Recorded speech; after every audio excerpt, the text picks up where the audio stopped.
दक्षिणेश्वर में कार्तिकी पूर्णिमा। श्री राम कृष्ण, जिनका उदार भाव है, वे सभी देवताओं को मानते हैं। कृष्ण, काली, शिव, राम आदि।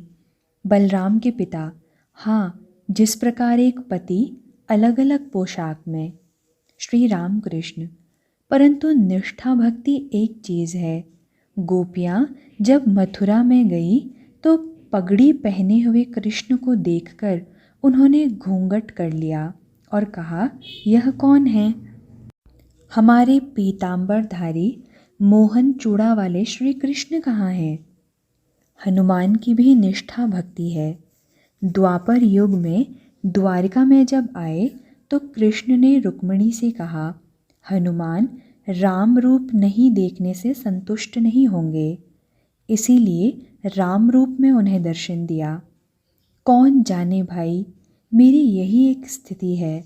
मैं केवल नित्य से लीला में उतर आया हूँ और फिर लीला से नित्य में चला जाता हूँ। नित्य में पहुँचने का नाम है ब्रह्म ज्ञान। बड़ा कठिन है। विषय बुद्धि एकदम नष्ट हुए बिना कुछ नहीं होता। हिमालय के घर जब भगवती ने जन्म लिया तो पिता को अनेक रूपों में दर्शन दिया। हिमालय ने उनसे कहा, मैं ब्रह्म दर्शन की इच्छा करता हूँ। तब भगवती ने कहा, पिताजी, यदि वैसी इच्छा हो तो सत्संग करना पड़ेगा। संसार से अलग होकर बीच बीच में निर्जन में साधु संग कीजिए। उस एक से ही अनेक हुए हैं। नित्य से ही लीला है। एक ऐसी अवस्था है जिसमें अनेक का बोध नहीं रहता और न एक का ही, क्योंकि एक के रहते ही अनेक आ जाता है। वे तो उपमाओं से रहित हैं। उन्हें उपमा देकर समझाने का उपाय नहीं है। अंधकार और प्रकाश के मध्य में है। हम जिस प्रकाश को देखते हैं, ब्रह्म वह प्रकाश नहीं है। ब्रह्म यह जड़ आलोक नहीं है। तत् ज्योतिषाम ज्योतिः तच्छुभ्रम ज्योतिषाम ज्योतिस्तद्यत् आत्मविदो विदुः। मुंडक उपनिषद। फिर जब वे मेरे मन की अवस्था को बदल देते हैं, जिस समय लीला में मन को उतार लाते हैं, तब देखता हूँ ईश्वर, माया, जीव, जगत ये सब कुछ बने हुए हैं।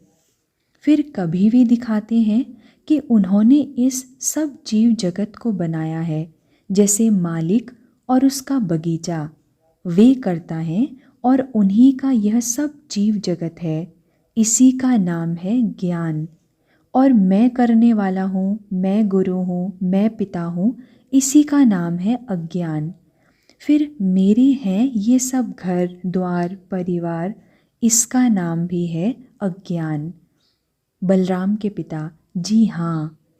श्री राम कृष्ण, जब तक यह बुद्धि नहीं होती कि ईश्वर तुम ही करता हो, तब तक बारंबार लौटकर आना ही होगा। बारंबार जन्म लेना पड़ेगा। फिर जब यह ज्ञान हो जाएगा कि तुम ही करता हो, तब जन्म नहीं होगा। जब तक तू ही न करोगे, तब तक छुटकारा नहीं। आना जाना पुनर्जन्म होगा ही, मुक्ति नहीं होगी। और मेरा मेरा कहने से भी क्या होगा? बाबू का मुनीम कहता है, यह हमारा बगीचा है, हमारी खाट, हमारी कुर्सी है। परंतु बाबू जब उसे नौकरी से निकाल देते हैं तो अपनी आम की लकड़ी की छोटी सी संदूकची तक ले जाने का उसे अधिकार नहीं रहता। मैं और मेरा ने सत्य को छिपा रखा है, जानने नहीं देता। अद्वैत का ज्ञान हुए बिना चैतन्य का दर्शन नहीं होता। चैतन्य का दर्शन कैसा? दिया सलाई जलाने से अंधेरे कमरे में जिस प्रकार एकाएक रोशनी हो जाती है। भक्ति मत में अवतार मानते हैं। कर्ता भजा संप्रदाय की एक स्त्री मेरी स्थिति को देखकर कह गई, बाबा, भीतर वस्तु प्राप्ति हुई है, उतना नाचना कूदना नहीं, अंगूर के फल को रुई पर यत्न से रखना होता है। पेट में बच्चा होने पर सास अपनी बहू का धीरे धीरे काम बंद करा देती है। भगवान के दर्शन का लक्षण है धीरे धीरे कर्म त्याग होना।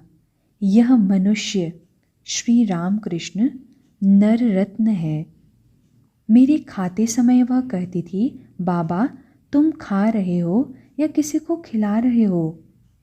इस अहम ज्ञान ने ही आवरण बनाकर रखा है। नरेंद्र ने कहा था, यह मैं जितना जाएगा उनका मैं उतना ही आएगा। केदार कहता है, घड़े के भीतर जितनी ही अधिक मिट्टी रहेगी अंदर उतना ही जल कम रहेगा। कृष्ण ने अर्जुन से कहा था, भाई अष्ट सिद्धियों में से एक भी सिद्धि के रहते तक मुझे नहीं पाओगे। उससे थोड़ी सी शक्ति अवश्य मिल जाती है, पर बस केवल इतना ही। गुटिका सिद्धि, झाड़ फूक, दवा देना इत्यादि से लोगों का कुछ थोड़ा बहुत उपकार भर हो जाता है। इसीलिए माँ से मैंने केवल शुद्धा भक्ति मांगी थी, सिद्धि नहीं मांगी। हरि भक्ति होने पर फिर जाति का विचार नहीं रहता। श्री रामकृष्ण मणि मल्लिक से कह रहे हैं, तुम तुलसीदास की वह बात कहो तो। मणि मल्लिक, चातक की प्यास से छाती फटी जाती है। गंगा, यमुना, सरयू आदि कितनी नदियाँ और तालाब हैं, परंतु वह कोई भी जल नहीं पीता। केवल स्वाति नक्षत्र की वर्षा के जल के लिए ही मुंह खोले रहता है। श्री रामकृष्ण अर्थात उनके चरण कमलों में भक्ति ही सार है, शेष सब मिथ्या। मणिमल्लिक, तुलसीदास की एक और बात, स्पर्श मणि से लगते ही अष्ट धातु सोना बन जाती है। उसी प्रकार सभी जातियाँ चमार चांडाल तक हरिनाम लेने पर शुद्ध हो जाती हैं। और वैसे तो बिना हरिनाम चार जात चमार। श्री रामकृष्ण, जिस चमड़े की खाल छूनी भी नहीं चाहिए उसी को पका लेने के बाद फिर देव मंदिर में भी ले जाते हैं। ईश्वर के नाम से मनुष्य पवित्र होता है, इसीलिए नाम संकीर्तन का अभ्यास करना चाहिए। मैंने यदु मल्लिक की माँ से कहा था, जब मृत्यु आएगी तब यही संसार की चिंता होगी, परिवार, लड़के लड़कियों की चिंता, मृत्यु पत्र की चिंता, यही सब चिंताएं आएंगी, भगवान की चिंता नहीं आएगी। उपाय है उनके नाम का जाप करना, नाम कीर्तन का अभ्यास करना। यदि अभ्यास रहा तो मृत्यु के समय में उन्हीं का नाम मुँह में आएगा। बिल्ली के पकड़ने पर चिड़िया की च्याँ च्याँ बोली ही निकलेगी, उस समय वह राम राम हरे कृष्ण नहीं बोलेगी। मृत्यु समय के लिए तैयार होना अच्छा है। अंतिम दिनों में निर्जन में जाकर केवल ईश्वर का चिंतन तथा उनका नाम जपना। हाथी को नहलाकर यदि हाथी खाने में ले जाया जाए तो फिर वह अपनी देह में मिट्टी कीचड़ नहीं लगा सकता। बलराम के पिता मणिमल्लिक वेणीपाल ये अब वृद्ध हो गए हैं। क्या इसीलिए श्री रामकृष्ण उनके कल्याण के लिए ये उपदेश दे रहे हैं? श्री रामकृष्ण फिर भक्तों को संबोधित करके बातचीत कर रहे हैं। श्री रामकृष्ण, एकांत में उनका चिंतन और नाम स्मरण करने के लिए क्यों कहता हूँ? संसार में रात दिन रहने पर अशांति होती है। देखो ना, 1 गज जमीन के लिए भाई भाई में मारकाट होती है। सिखों का कहना है कि जमीन, स्त्री और धन, इन्हीं 3 के लिए इतनी गड़बड़ और अशांति होती है। तुम लोग संसार में हो तो इसमें भय क्या है? राम ने जब संसार छोड़ने की बात कही तो दशरथ चिंतित होकर वशिष्ठ की शरण में गए। वशिष्ठ ने राम से कहा, राम तुम क्यों संसार को छोड़ोगे? मेरे साथ विचार करो, क्या संसार ईश्वर से अलग है? क्या छोड़ोगे और क्या ग्रहण करोगे? उनके अतिरिक्त तो और कुछ नहीं है। वे ईश्वर, माया, जीव, जगत सभी रूप में प्रकट हो रहे हैं। बलराम के पिता, बड़ा कठिन है। श्री राम कृष्ण, साधना के समय यह संसार धोखा लगता है, फिर ज्ञान प्राप्त करने के बाद, उनके दर्शन के बाद वही संसार आनंद की कुटिया है। वैष्णव ग्रंथ में कहा है, विश्वास से कृष्ण मिलते हैं, वे तर्क से बहुत दूर हैं, केवल विश्वास। कृष्ण किशोर का क्या ही विश्वास है। वृंदावन में कुएं से एक नीच जाति के पुरुष ने जल निकाला। कृष्ण किशोर ने उससे कहा, तू बोल शिव। उनके शिव नाम लेते ही उसने जल पी लिया। वह कहता था, ईश्वर का नाम लिया है, फिर भी धन आदि खर्च करके प्रायश्चित्त करना होगा। कैसी विडंबना है। श्री राम कृष्ण ईशान के प्रति, तुम्हारे मन में जो है वैसा ही करो, मन में और संदेह तो नहीं रहा। ईशान, मैंने एक प्रकार प्रायश्चित्त की तरह संकल्प किया था। श्री राम कृष्ण, इस पथ में यानी तंत्र मार्ग में क्या यह नहीं होता? जो ब्रह्म है वही शक्ति काली है, काली ही ब्रह्म है। यह मर्म जानकर मैंने धर्माधर्म सब छोड़ दिया है।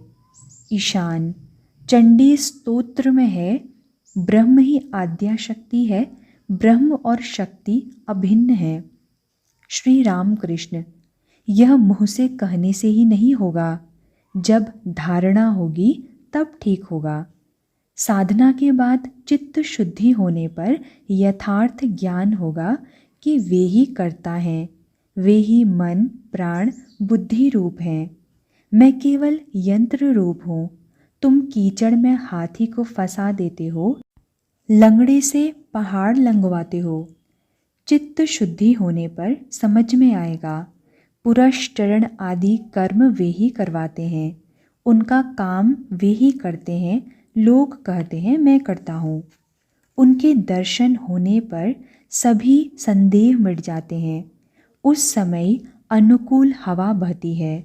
अनुकूल हवा बहने पर जिस प्रकार नाव का मांझी पाल उठाकर पतवार पकड़कर बैठा रहता है और तंबाकू पीता है, उसी प्रकार भक्त निश्चिंत हो जाता है।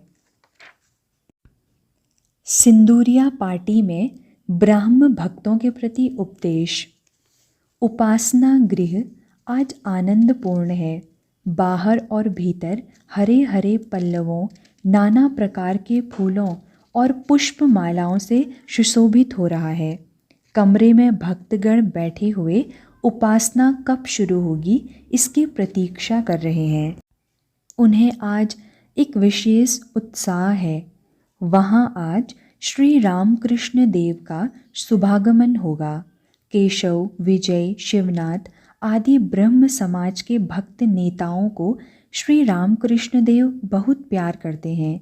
यही कारण है कि ब्राह्म भक्तों के वे इतने प्यारे हो गए थे। वे भगवत प्रेम में मस्त रहते हैं।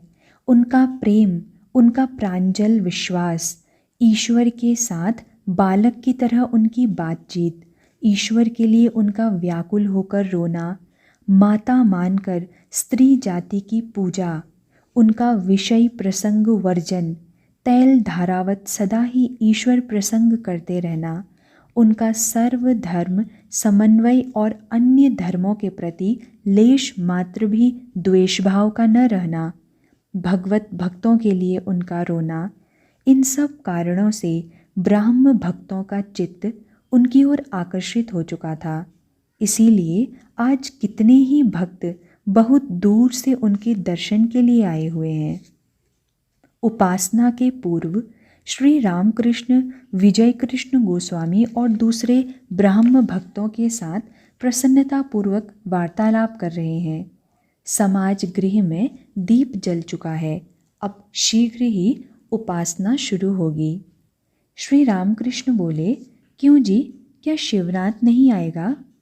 एक ब्राह्म भक्त ने कहा, जी नहीं, आज उनको कई काम हैं, आ न सकेंगे। श्री रामकृष्ण, शिवनाथ को देखने से मुझे बड़ा आनंद होता है, मानो भक्ति रस में डूबा हुआ है, और जिसे बहुत लोग मानते जानते हैं उसमें ईश्वर की कुछ शक्ति अवश्य रहती है। परंतु शिवनाथ में एक बहुत बड़ा दोष है, उसकी बात का कोई निश्चय नहीं रहता। उसने मुझसे कहा था एक बार दक्षिणेश्वर जाएंगे, परंतु फिर नहीं आया और न कोई खबर ही भेजी। यह अच्छा नहीं है। एक यह भी कहा कि सत्य बोलना कलिकाल की तपस्या है। दृढ़ता के साथ सत्य को पकड़े रहने से ईश्वर लाभ होता है।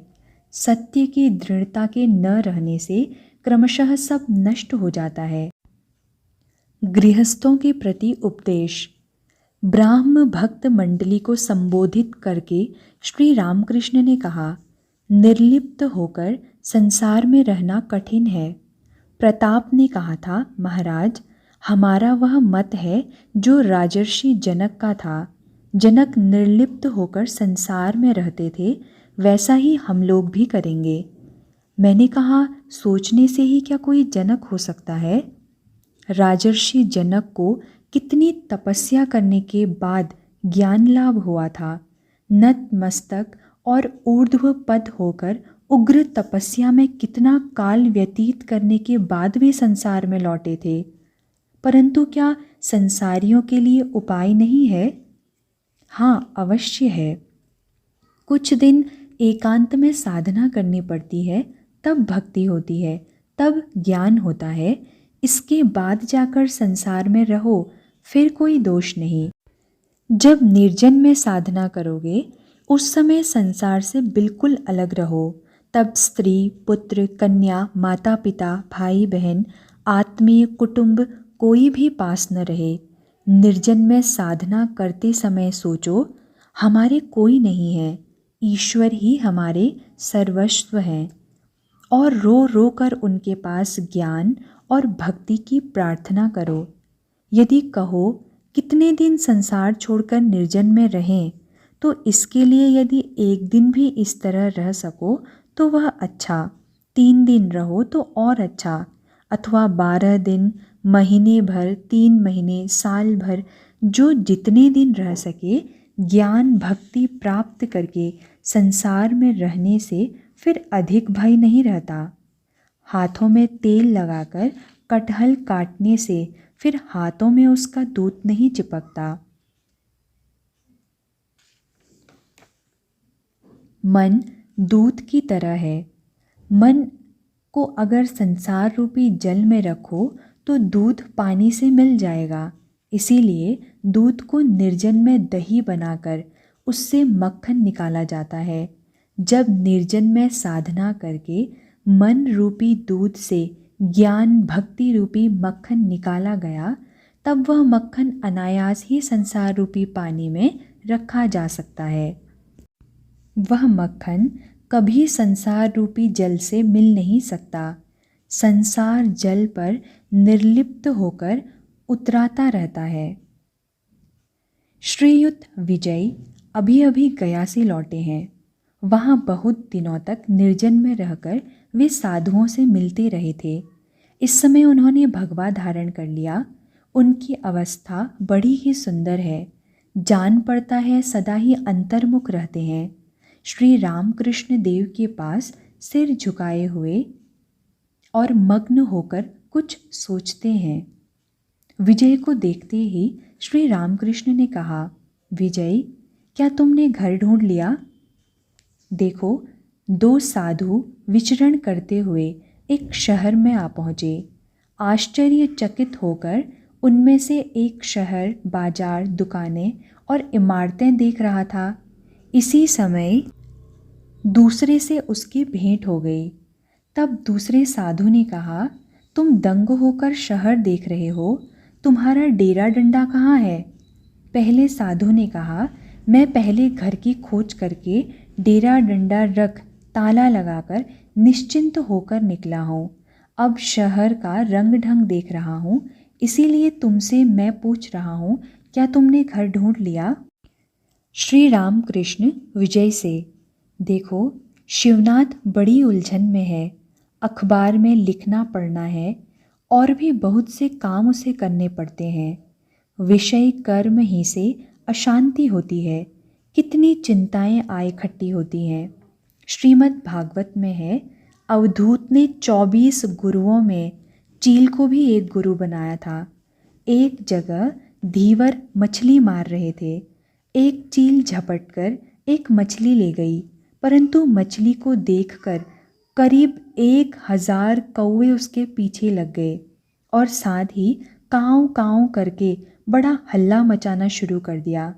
मछली को लेकर चील जिस तरफ जाती, कौवे भी उसके पीछे पीछे उसी तरफ जाते।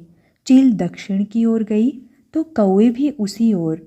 चील उत्तर की ओर गई तब कौवे भी उसी ओर गए। इस तरह पूर्व और पश्चिम की ओर भी चील चक्कर काटने लगी। अंत में घबराहट के मारे उसके चक्कर लगाते हुए मछली उससे छूटकर जमीन पर गिर पड़ी। तब वे कौवे चील को छोड़कर मछली की ओर उड़े। चील तब निश्चिंत होकर एक पेड़ की डाल पर जा बैठी।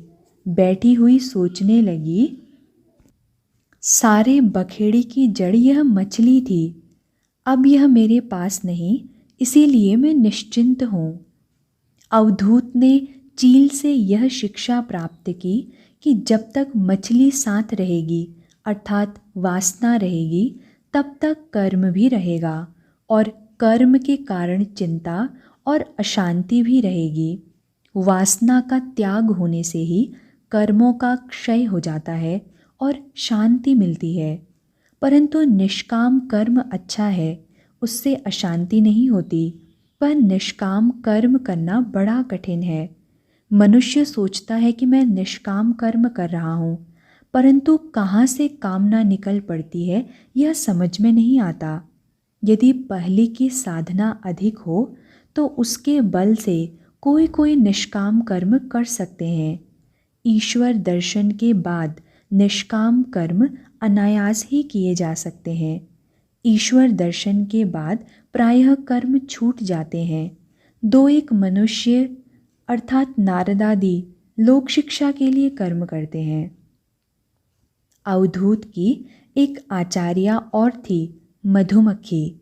मधुमक्खी बड़ी परिश्रम से कितने ही दिनों में मधु संचय करती है, परंतु उस मधु का भोग वह स्वयं नहीं कर पाती। छत्ता कोई दूसरा ही आकर तोड़ ले जाता है। मधुमक्खी से अवधूत को यह शिक्षा मिली कि संचय नहीं करना चाहिए। साधु संतों को 16 आने ईश्वर पर अवलंबित रहना चाहिए, उन्हें संचय नहीं करना चाहिए। यह संसारियों के लिए नहीं है। संसारी को संसार का भरण पोषण करना पड़ता है, इसीलिए उन्हें संचय की आवश्यकता होती है। पक्षी और संत संचयी नहीं होते, परंतु चिड़िया बच्चे देने पर संचय करती है। चोंच में दबाकर बच्चे के लिए खाना ले जाती है।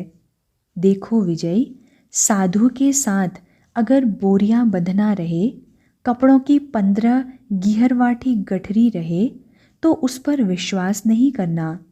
मैंने बट तल्ले में ऐसे साधु देखे थे। 2 दिन बैठे हुए थे, कोई दाल के कंकड़ चुन रहा था, कोई कपड़ा सी रहा था और कोई बड़े आदमी के घर के भंडारे की गप्प लड़ा रहा था। श्री राम कृष्ण विजय के प्रति। भगवान की शरण में जाकर अब लज्जा भय यह सब छोड़ो। मैं अगर भगवत कीर्तन में नाचूं तो लोग मुझसे क्या कहेंगे, यह सब भाव छोड़ो।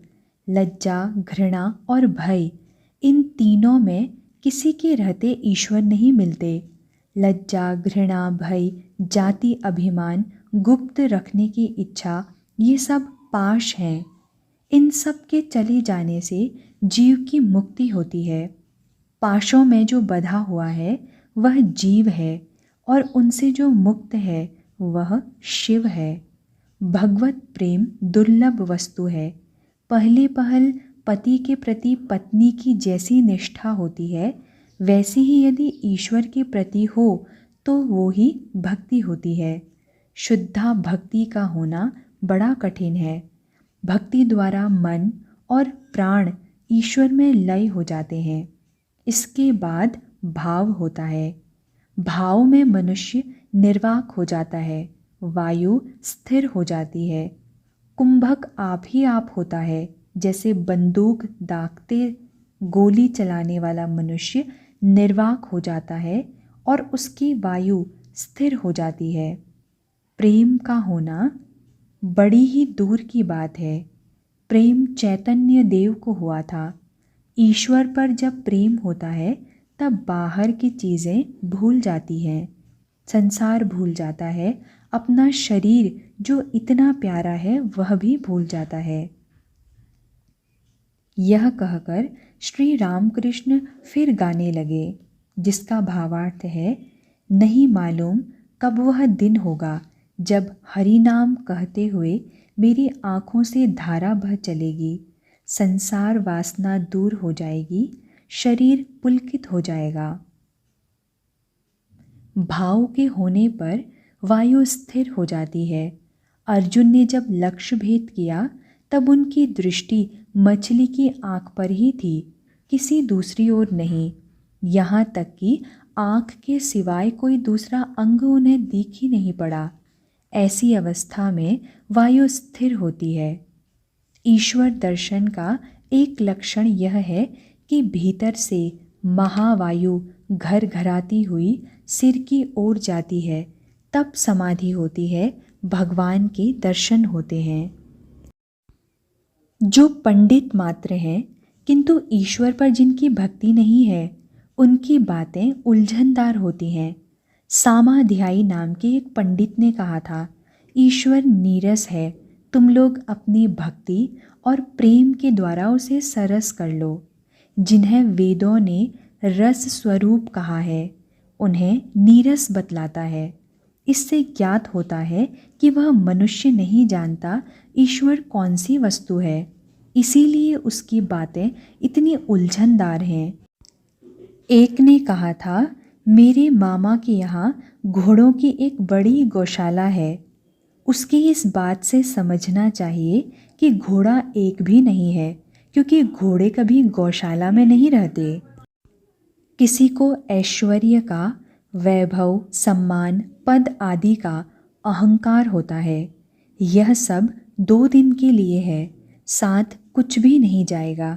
एक गीत में है जिसका आशय है, ए मन सोच ले, कोई किसी का नहीं है, तो इस संसार में वृथा ही मारा मारा फिरता है। माया जाल में फंसकर दक्षिणा काली को भूल न जाना। जिसके लिए तो इतना सोचता है, क्या वह तेरे साथ भी जाएगा? तेरी वही प्रेयसी जब तू मर जाएगा तब तेरी लाश से अमंगल की शंका करके घर में पानी का छिड़काव करेगी। यह सोचना कि मुझे लोग मालिक जो कहते हैं वह सिर्फ 2 ही दिन के लिए है। जब काला काल के मालिक आ जाते हैं तब पहले के वही मालिक शमशान घाट में फेंक दिए जाते हैं। और धन का अहंकार भी नहीं करना चाहिए। अगर कहूँ मैं धनी हूँ तो धनी भी एक एक से बढ़कर हैं। संध्या के बाद जब जुगनू उड़ता है तब वह सोचता है, इस संसार को प्रकाश मैं दे रहा हूँ। परंतु तारे ज्यों ही उगते हैं कि उसका अहंकार चला जाता है, तब तारे सोचने लगे, हम ही लोग संसार को प्रकाश देते हैं। कुछ देर बाद चंद्रोदय हुआ, तब तारे लज्जा से म्यान हो गए। चंद्रदेव सोचने लगे, मेरे ही आलोक से संसार हंस रहा है, संसार को प्रकाश मैं देता हूँ। देखते ही देखते सूर्य उगा। चंद्र मलिन होकर ऐसे छिपे कि फिर देख ही ना पड़े।